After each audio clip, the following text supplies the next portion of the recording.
limits in Fort Worth. Ellis County in north central Texas until 6:15 p.m. Central Daylight Time.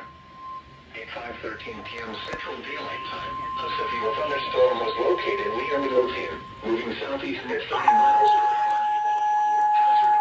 What's that beeping noise? Source, radar indicated. Impact, people and animals outdoors will be injured.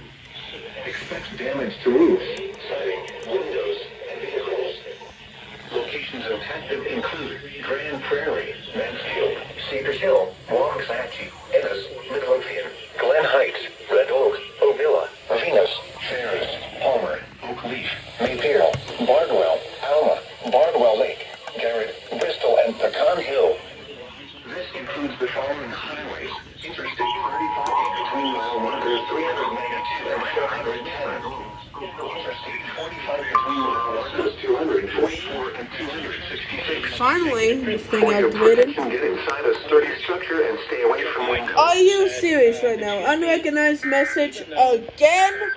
Is asserting executive privilege on behalf of the president. Now let's check on your local